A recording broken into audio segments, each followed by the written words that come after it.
Vamos então ao que interessa, aos tipos de memória canina. Primeiramente, é crucial distinguir os diferentes tipos de memória que os cãezinhos possuem.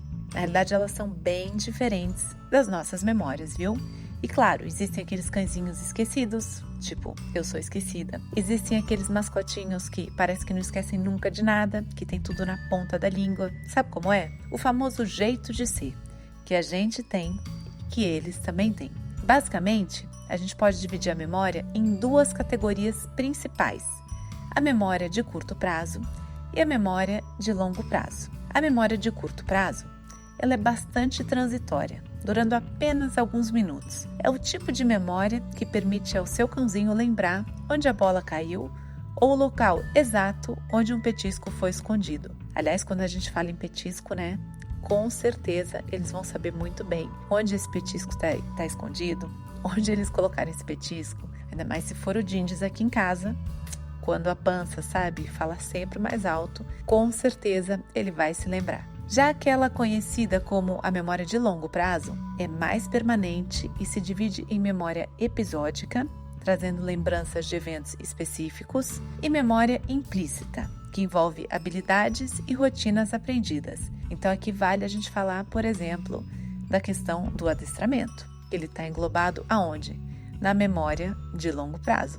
Isso é bem legal. Por isso que a gente sempre fala que os mascotinhos, eles aprendem o quê? Por repetição. Quanto mais eles repetirem as atividades, quanto mais eles repetirem os desafios, mais eles vão se lembrar. Então é importante, e aqui eu vou falar um pouquinho do adestramento que vale. Quando você tem um bom adestrador, ele vai dizer para você, olha, bacana, eu tô ensinando, mas você tem que seguir ensinando em casa. Então tem tudo a ver com memorização. E é interessante porque às vezes a gente não se dá conta, mas é muito assim, tipo, jeito de ser. Tipo, cada um tem um jeito e cada um vai ter uma memória. E a gente tem que respeitar isso, tá? Isso é algo que, tipo, nasce com eles. E a gente tem que saber. Tipo, não adianta a gente forçar a barra. Então, aprendeu? Aprendeu que a gente tem, no caso dos nossos cãezinhos, esses tipos diferentes de memória? Importante, porque agora eu tenho certeza que você vai começar a reparar nas atitudes do seu mascotinho e vai lembrar. Ah, a Carol falou sobre isso lá no YouTube, hein? E aí, tá curtindo esse assunto?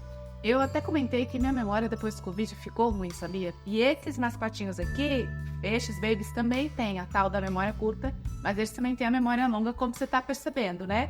Eu espero que você esteja gostando do programa e lembra de dar aquela moral, curte, compartilha, comenta. Vamos voltar porque o papo tá interessante, não tá não, Cacau? Bom, agora a gente vai falar especificamente sobre o quê? Sobre a memória episódica e implícita dos cães. Estudos recentes sugerem que os cachorros podem se lembrar de pessoas e de outros animais mesmo após longos períodos sem vê-los, indicando uma forma de memória episódica. Você já deve ter visto em filmes, né? Quando o mascotinho vai lá e de repente o seu tutor está no hospital e ele não vê o tutor durante alguns meses e esse tutor chega em casa, ele dá um abraço emocionante nesse tutor. Pois é, sabe por quê? Porque ele se lembra do seu tutor, do seu pai, da sua mãe. Então, eles têm realmente um compromisso gigantesco com quem eles amam. Isso eu tenho certeza e falo, assim, em causa própria. Porque eles se conhecem, eles sabem quem é quem. Eles podem ficar vários e vários anos sem ver, que quando existe um elo verdadeiro, uma conexão verdadeira entre eles e essas pessoas que eles amam, eles vão retribuir com o maior carinho do mundo sempre. E vão fazer aquela festa que a gente adora. Sabe como é? É a melhor festa do mundo, não é? Os cães, então, podem não reviver o passado da mesma forma que a gente. Digamos assim, bípedes humanos. Mas eles têm uma consciência reflexiva sobre suas experiências, demonstrando, então, uma clara retenção de eventos e indivíduos significativos em suas vidas. Foi o que eu falei. Eles sabem na casa quem faz o que por eles, eles sabem quem leva no veterinário, eles sabem quem dá petisco. Então eles identificam todos os agentes da família e sabem como é que eu posso dizer? Fazer aquela chantagem emocional, sabe? Com quem é fraco, tipo eu, é fogo. Eu sempre falo que no meu caso aqui, Dindim e Cacau, eles dão nó em pingo d'água e eles me dominam por completo. E vale a pena, né? Porque nada melhor do que saber que eles estão conectados com a gente. Mas falando dessa retenção, então, de eventos e indivíduos significativos em suas vidas, A gente tem a questão da memória implícita, né, que é outra faceta notável da cognição canina. Ela permite que os cachorros lembrem como realizar tarefas e rotinas diárias. Então é isso, eles têm aquela memória também de atividades que a pessoa faz para com eles, entendeu? Eles sabem quem faz o quê. Seja sentar por comando, percorrer o caminho de volta para casa ou realizar truques. Essa forma de memória é fundamental para a adaptação e sobrevivência dos cães em suas famílias, né? Em seus ambientes de famílias multiespécie que a gente chama, ou seja, que são famílias que têm mais de uma espécie envolvidas. Agora vamos falar sobre os fatores que afetam a memória canina. Confesso que eu fiquei bem curiosa em relação a isso, porque eu, depois do Covid, fiquei com uma memória muito ruim. E é interessante que eu estava pesquisando para falar sobre esse tema aqui e descobri que alguns fatores podem comprometer a memória dos nossos tesouros, é claro que a gente não quer, então fica de olho aqui. Diversos são os fatores que podem influenciar a capacidade de memória de um cão, incluindo a idade, a saúde mental e física, além das experiências vividas. Então, por isso que eu digo sempre, mantenha o seu cão ocupado, mantenha o seu mascotinho com serviço, né? Porque cabeça vazia é o que? É moradia do diabo. Uma vez que você propõe uma rotina para o seu cãozinho, uma sequência de atividades,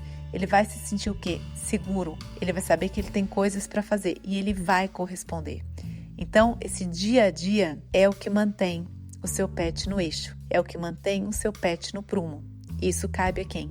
A você, a mim e a todos os nossos, colegas que sejam pais e mães e tutores de pet. A gente tem esse compromisso justamente de organizar a rotina deles e isso vai garantir essa saúde mental sempre em dia, para que ela não seja afetada, tá? Então, assim como na gente, a prática e a repetição de atividades podem fortalecer essas memórias. Então, a gente também, se a gente está com uma questão de memória, se a gente faz uma atividade de forma repetitiva, a gente consegue fazer o quê? A gente consegue ter justamente digamos assim, um equilíbrio emocional melhor. E isso tem tudo a ver com o pet, tá? Então, esses estímulos e esse enriquecimento ambiental que a gente sempre fala lá no nosso canal do Instagram, já falamos aqui no YouTube algumas vezes, tudo isso é fundamental para manter o seu pet com saúde e a cabecinha funcionando. Quero saber se você anotou tudo aí, hein? E aí, curtiu? Curtiu falar sobre esse assunto que é tão importante pra gente e pra eles também? Eu tenho certeza que sim. Então eu conto com a sua colaboração, fazendo o quê? Compartilhando esse vídeo, comentando, pega o link, copia, manda pra família e pros amigos, porque a gente tá aqui pra quê, dona Cacauzinha? Pra quê? Andes do Minhoco, pra gerar conteúdo, pra te ajudar no convívio como seu cãozinho ou com a sua tropa de caninho, se você tiver mais de um. Obrigada pelo seu carinho, obrigada pela sua atenção e até a próxima!